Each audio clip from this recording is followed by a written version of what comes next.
El origen de la Agencia de Seguridad, Energía y Ambiente es la necesidad de contar con un sector de hidrocarburos seguro y limpio. Un gran desafío debido a la complejidad de la infraestructura, las actividades de esta industria y el incremento en el número de instalaciones reguladas por la agencia. Entrevistamos en Sin Margen a Ángel Carrizales López, uno de los jóvenes funcionarios que está haciendo posible mantener un equilibrio entre la conservación del medio ambiente, la protección de las comunidades y el desarrollo económico que este sector debe impulsar.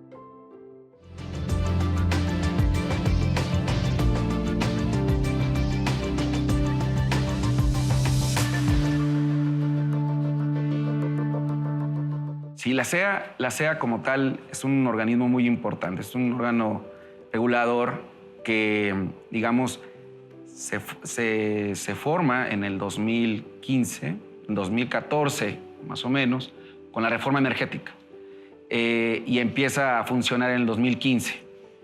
Es un organismo que, desconcentrado de Semarnat, del medio ambiente, donde pues, la idea era quitarle estas atribuciones energéticas o del sector hidrocarburos a Semarnat y a Profepa para conjuntarlas en una sola, ¿no?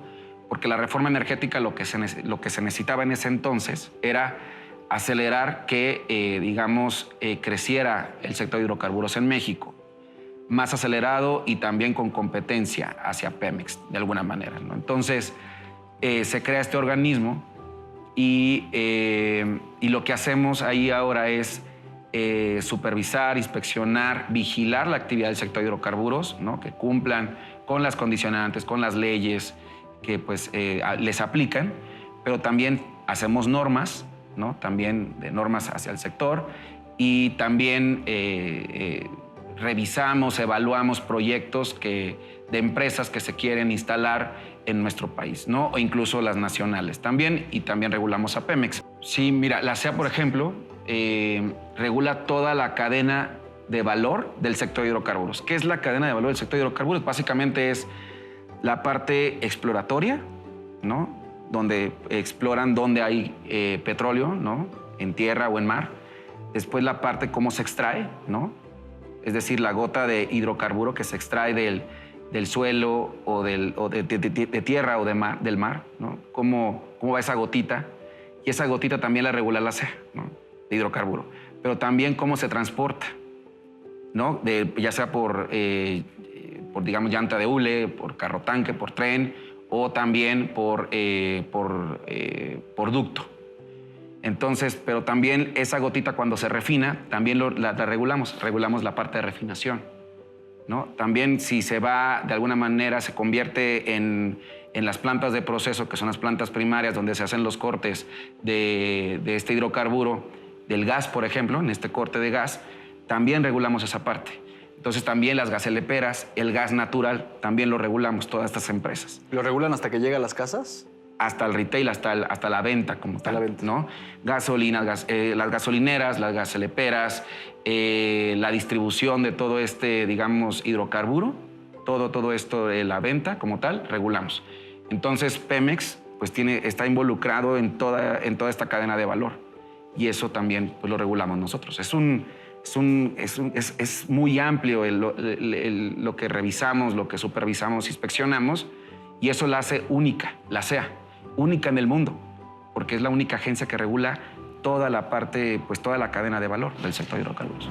La Secretaría de Energía, la Comisión Reguladora de Energía y la Comisión Nacional de Hidrocarburos trasladaron a la ASEA algunas de sus funciones bajo un esquema de colaboración coordinada. La ASEA tiene bajo sus atribuciones la regulación, supervisión y gestión de la seguridad industrial y medio ambiente para el sector de los hidrocarburos, petróleo y gas natural. De tal forma, es la entidad encargada de la entrega y supervisión de los permisos en sus tres grandes etapas: exploración y producción, procesamiento y transporte, y la refinación y expendio. Lo anterior fortaleció la política energética que se tenía proyectada para el sexenio actual, particularmente con la compañía estatal Petróleos Mexicanos.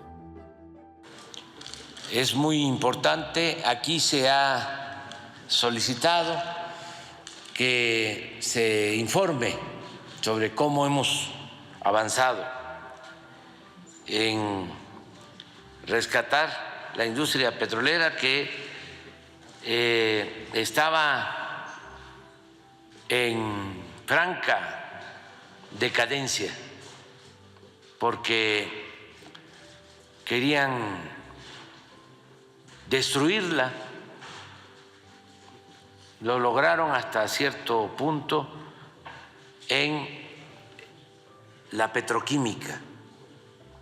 Teníamos una industria petroquímica de las mejores del mundo y se esmeraron en destruir la industria petroquímica. Y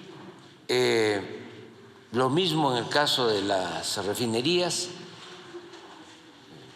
Nada más es cosa de pensar que en 40 años no se construyó una nueva refinería.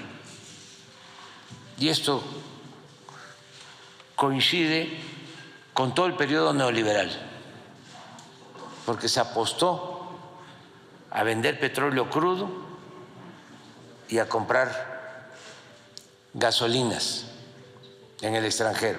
Cuando yo dejé Pemex en el 2013, después de 10 años de estar trabajando constantemente ahí en la refinería Francisco Madero, estuve un año en Comalopsap, que es Pemex Exploración y Producción en Ciudad del Carmen, Campeche.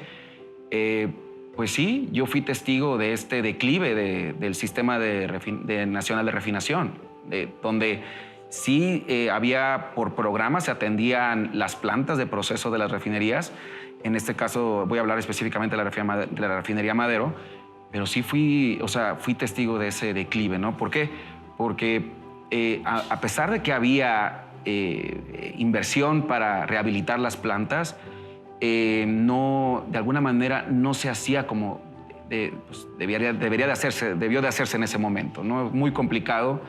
Y cuando yo me fui en 2013, ya, digamos, había trenes que o plantas que ya no se, digamos, no se apoyaba como la rehabilitación de estas plantas, el mantenimiento, ¿no? Que se requiere cada ciertos años, ¿no? Cada 4 o 5 años, dependiendo de qué es lo que se le haga, si es una reparación parcial o general.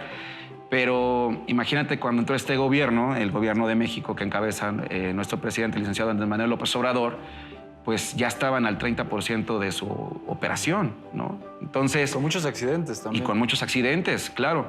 ¿Por qué? Porque al no atender como tal el mantenimiento, es como cuando no le cambias el líquido de frenos a tu coche, pues imagínate, pues puedes ocasionar un accidente, ¿no? Incluso a ti mismo. Así mismo pasa en las refinerías. Entonces, lo que en este gobierno nos enfocamos pues en hacer también por la política energética de la Secretaría de Energía, de la mano también del presidente, es en ayudarle a Pemex, ¿no? Y en ayudarle me refiero a que también en poner en las mismas condiciones de competitividad, ¿no? De competencia con los privados, ¿no? Porque Pemex lo dejaron caer para que no fuera competitivo con las empresas privadas.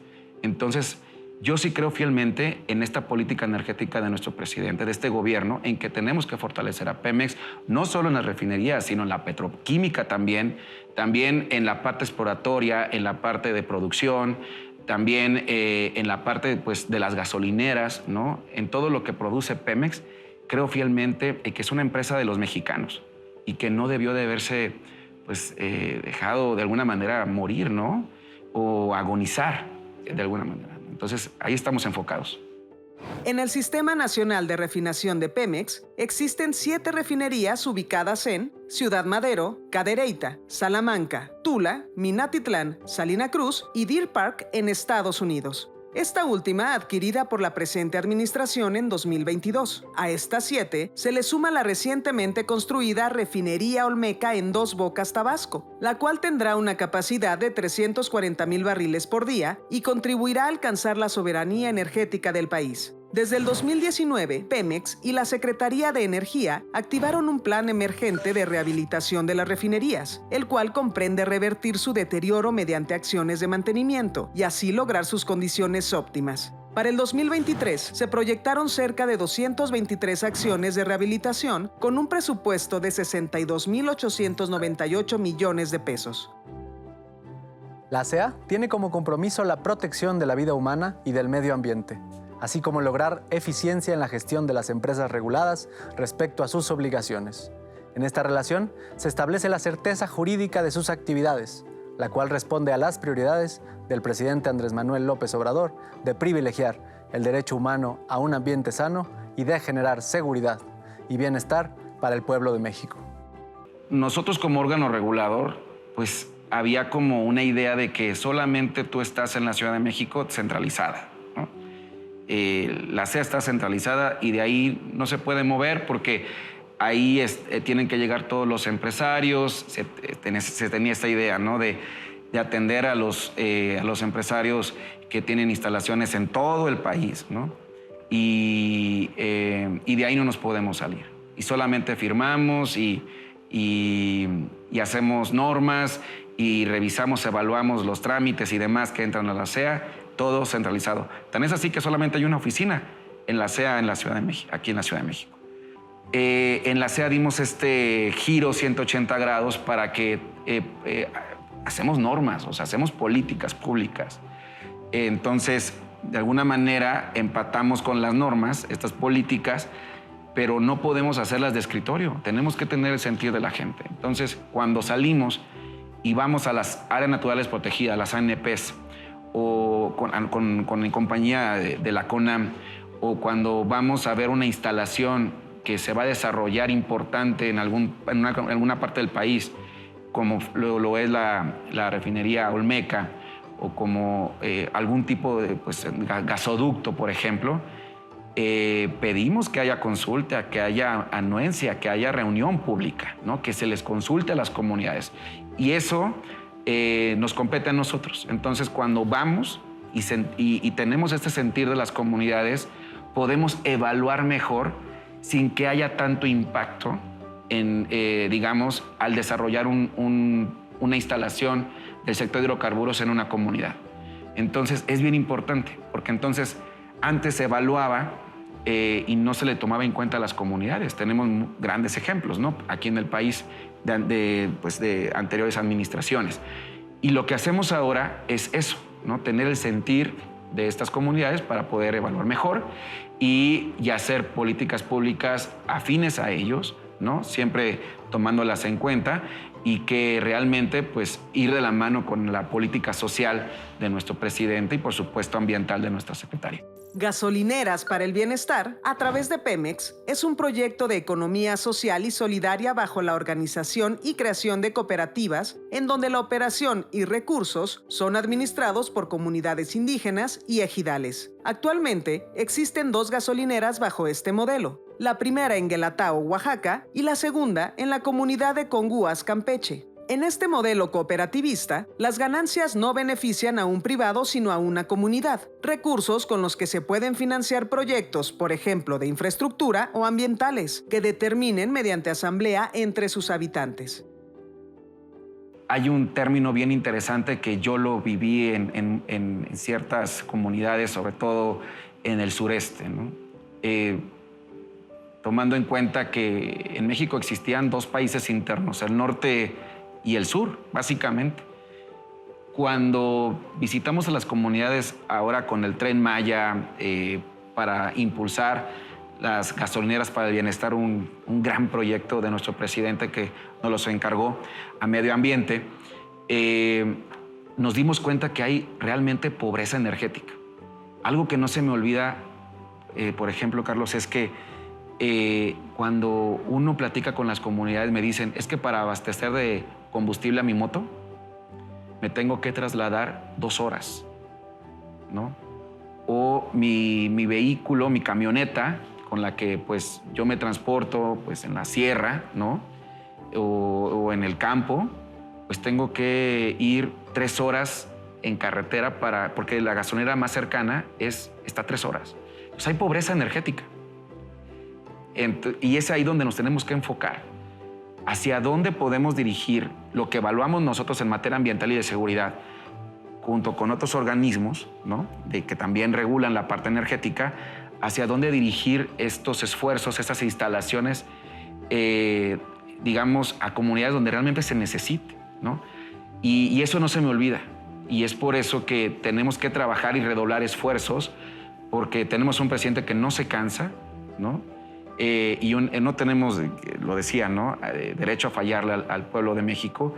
Y es por eso que nosotros, de alguna manera, tenemos que impulsar que esta pobreza energética ya no exista, ¿no?, o que se vaya minorando de alguna manera. Mencionaste el tema de pobreza energética. Creo que se ha mostrado, sobre todo cuando hay desastres naturales. Pero, ¿cuál es este proyecto del que nos hablabas de gasolinerías para el bienestar? O sea, cuéntanos un poco cómo surge y qué llevan. Con esta política justo de la soberanía energética, ¿no?, de rescatar a Pemex, las gasolineras para el bienestar nacen justo de la pérdida de la marca Pemex pues en el sector gasolinero, ¿no? Cuando entra la reforma energética, la marca de Pemex, varias instalaciones se cambiaron de marca, nacionales, privadas o nacionales, ¿no?, e internacionales. Con este cambio de marca, le dejaron de comprar a Pemex, empezó a importar gasolina de Estados Unidos. Lo que busca básicamente este proyecto de gasolineras para el bienestar es que eso es lo novedoso de este proyecto, es que sea operada por las propias comunidades ejidales e indígenas, ¿no? ¿Qué quiere decir esto? Hay que conformarlas como cooperativa para que, a diferencia de una gasolinera privada que solamente se beneficia un privado, 2 o 3 asociados, ¿no?, acá es beneficiar a toda una comunidad. Y es decir, esto quiere decir que a partir de las ganancias que se tenga de la venta de combustible, se autogestionen proyectos incluso de proyectos hídricos que pudieran tener de necesidades dentro de la comunidad, pero también para proyectos ambientales, ¿no?, como rescate felinos o reforestación, para el combate a incendios forestales, como lo estamos haciendo en Conguas, Campeche, ¿no?, que es la primera gasolinera para el bienestar que se va a terminar de construir, ya en los próximos días, para que, se apoye esta comunidad allá en Campeche. Ellos, por ejemplo, no tenían una gasolinera en 100 kilómetros lineales. Imagínate eso, 100 kilómetros. Entonces, ellos están en la entrada a la zona arqueológica de Calakmul y son 60 kilómetros más. Entonces, parte también de las experiencias que me llevo es que pues adquirían gasolina para sus vehículos y motos, pues a lo mejor no de procedencia lícita, ¿no? Entonces, claro, eso hay que erradicarlo, hay que cambiarlo, y las gasolineras para el bienestar eso lo va a lograr. Desde el año 2020, la ASEA, en convenio con la Comisión Nacional de Áreas Naturales Protegidas, vigilan de forma rigurosa la conservación de los recursos naturales del país y el bienestar socioambiental de las comunidades. La ASEA, a través de su programa Compensaciones, genera incentivos para que las empresas del sector hidrocarburos implementen acciones de remediación, restauración y conservación por aquellas acciones que no pudieron ser evitadas o minimizadas. Una de las áreas naturales beneficiadas en 2023 fue en Santuario Playa Rancho Nuevo en Tamaulipas, hogar de la tortuga lora. Yo me acuerdo alguna vez escuchar a la secretaria Albores decir que una de las partes centrales de la política ambiental era el tema de que la gente también hiciera suyo el territorio. Muestra ellos el tema de las áreas naturales protegidas. ¿Cómo han ustedes sumado a este gran proyecto de conservar gran parte del territorio y que no se sigue explotando con intereses económicos? Sí, mira, cuando me reúno con los empresarios que quieren desarrollar proyectos, yo tengo en mi sala de audiovisual un mapa de todas las ANPs, ¿no? Y ahí siempre les digo, a ver, ¿por dónde va a pasar el gasoducto? ¿No? ¿Dónde va a estar su terminal de almacenamiento? ¿Dónde va a estar su gasolinera, su gasera? No, pues aquí. A ver, póngame en el mapa. Aquí va a estar.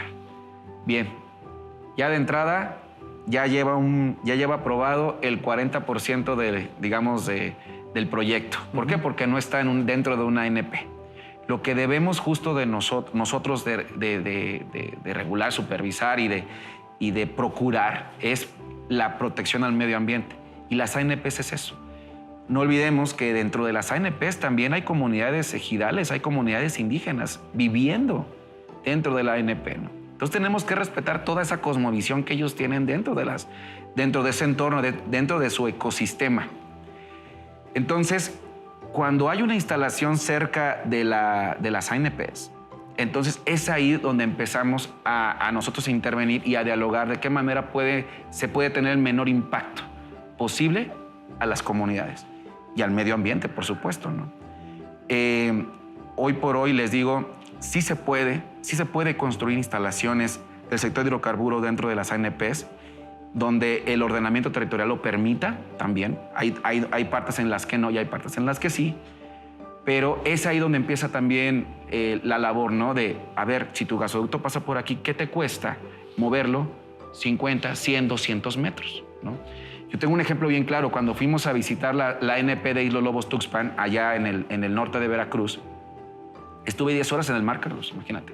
10 horas en el mar. Antes no me vomité, pero porque estaba la lancha, bueno, moviéndose a todo lo que da ahí. Para que al evaluar el gasoducto que se iba a poner en el mar, ¿no? Y que era cuestionado porque se decía que pues iba a pasar por arrecifes de coral, que hoy hay que rescatarlos, estamos teniendo un problema muy grave de blancamiento de coral, de arrecife de coral. Y yo estuve ahí. En la historia de la SEA, un director ejecutivo ha estado en territorio de esa manera. Entonces, ¿qué hicimos? A ver, con buzos de la CONAM, con guardaparques de la CONAM, de esa área natural protegida, y por instrucciones también de la Secretaría, que me decía, Ángel, que te conste que no pasa el gasoducto por ahí. Entonces, cuando lo movimos 200 metros, ese gasoducto en el mar, en el Golfo de México, pues decían que también pasaba por arrecifes. Dije, no, a ver, vamos a ver. Y fuimos, 10 horas estuvimos ahí, punto por punto, viendo el trazo de este gasoducto. Y decían, no, solamente hay roca, no, solamente hay tierra, ¿no? Hay arena. Y así punto por punto hasta descartar realmente que nos constara que no había una afectación. También tenemos el programa de compensaciones, que ha sido todo un éxito, de verdad. ¿Qué quiere decir esto? Hay dos vertientes, Carlos. O sea, no inventamos como tal el hilo negro. Lo novedoso de este programa de compensaciones, que fue un convenio que se firmó con la CONAM, es que la empresa, por ejemplo, que quiere desarrollar o que ya desarrolló un proyecto, una instalación, ya la construyó y hubo una sanción, ¿no? Por parte de nosotros. En lugar de que ese dinero se vaya a Hacienda o al SAT, ¿no? Pagando la multa, por derecho que tienen, ¿no? Que es el artículo 173 de la LEGEPA, tienen el derecho a conmutarlo a un proyecto ambiental, ¿no? Antes el empresario tenía esta idea de prefiero pedir perdón que pedir permiso. Muchos se querían pasar de listos también. Se querían pasar de lanza, ¿no? Entonces, lo que ahora hacemos es, a ver, cometiste una falta, ¿no? Y está esta opción, ¿no? Porque antes ellos decían a dónde o de qué manera querían conmutar esta multa, ¿no? No es pintar iglesias, no es hacer banquetas, no es eso, sino que realmente el beneficiado sea el medio ambiente. Entonces, con este convenio se acerca el catálogo de la CONAM, ¿no? Y ellos dicen, yo quiero apoyar en una rehabilitación de los laboratorios que tienen en ciertas ANPs O, por ejemplo, quiero apoyar en cuatrimotos, en motores para las lanchas. Y no solo es apoyar en estos recursos materiales que necesita la ANP como tal en territorio, sino que ¿en qué se traduce eso? En fortalecer la vigilancia de los guardaparques dentro de su área natural protegida, pero también en el rescate. En muchas de estas ANPs hay especies en peligro de extinción. Entonces, lo que se busca es rescatar esas especies, fortaleciendo esa parte. Pero tienen un sistema de denuncias de la gente. O sea, la gente también puede denunciar si ve que un empresario se quiere pasar de listo. Sí, totalmente. Tenemos el sistema de denuncias populares de la CEA, por ejemplo, ¿no? Electrónico. Esto fue a partir de la pandemia. Ya. Nace a partir de la pandemia porque, pues imagínate, nadie podía tomar un avión, ni un autobús, ni acercarse a las dependencias de alguna manera, aunque nosotros nunca cerramos la ventanilla, porque la actividad energética Era prioritaria. es una actividad Estado, claro. sustantiva del país. Sí. No puedes dejar sin energía a un pueblo, ¿no? Entonces, hicimos este sistema de denuncias populares para atender a distancia, de alguna manera, lo que es legítimo, ¿no? Lo que, digamos, denuncia algún ciudadano o ciudadana. Entonces, creamos este sistema y hoy por hoy todas las denuncias que se tienen de la ciudadanía están atendidas al 100%, ¿no? O están en este proceso de atención. Pero sí, eso no se hacía antes. Y si nosotros, digamos, nos enfocamos en eso ahora, es para que en una futura administración no hereden esta parte de descontento hacia la industria energética. Y hablando de la pandemia, ¿cómo ha beneficiado el tema de digitalización a ustedes? Los trámites ya casi todos son digitales. ¿Cómo emiten ustedes las licencias? ¿Cómo regulan? Hay una oficialidad de partes electrónica, ¿no? Donde el regulado mete su trámite electrónico, vamos a decirlo así. Yo siempre he dicho, yo quiero quitar la mano, digamos, claro, humana, ¿no? Sí. La mano del servidor público del trámite. Es decir, estamos trabajando en una oficialidad de partes electrónica donde haya un tipo de tracking, ¿no? Nosotros estamos obligados a resolver positivamente o en negativo, ¿no? A un proyecto, dependiendo si cumple con todo lo que pues, establece la norma, la ley, ¿no? De el cumplimiento en materia de seguridad o ambiental. Entonces, cuando uno quita la mano del funcionario del trámite, pues también, digamos, combates la corrupción, que eso es bien importante. Y la oficialidad de partes electrónica la estamos fortaleciendo todavía más, porque no servía, había resistencia incluso de algunos funcionarios es que yo prefiero tener en físico claro, el trámite, ¿no? También debieron de haber tenido una industria de gestores que también operaban. Ese es otro. Yo ya no le llamo... Hay gestores buenos y hay gestores malos, yo siempre lo he dicho, ¿no? Pero los gestores malos, yo siempre les he dicho los coyotes, ¿no? Sí, claro. El coyotaje estaba todo lo que da. Incluso estaba inmerso dentro de la CEA. O sea, funcionarios que ahora ya no están y que apoyaban o de alguna manera estaban en contubernio con ciertas gestorías. Yo te voy a platicar un ejemplo bien interesante que me da mucha risa ahora, pero en su momento fue algo delicado, ¿no? O sea, imagínate que había un procedimiento administrativo de una empresa de muchas hojas en blanco. Parecía que era una firma sin formato, ¿no? Firma del representante legal de la empresa. Yo le mandé a llamar al representante legal que estaba en Estados Unidos. A los 2 días llegó a mi oficina y le dije, creo que el procedimiento administrativo que pues, se lleva con su empresa, muchos de estos trámites de estos documentos son apócrifos. Entonces, él no lo sabía, imagínate. Es que yo confié en la gestora. Claro. Y es ahí donde tenemos que enfocarnos. Entonces, estamos haciendo foros, por ejemplo, que quedan grabados en nuestras redes sociales y ahí van a quedar para que el propio empresario o el equipo que pueda estar administrando una instalación sepa con qué tiene que cumplir y no tenga que apoyarse a lo mejor del 100% de un gestor, ¿no?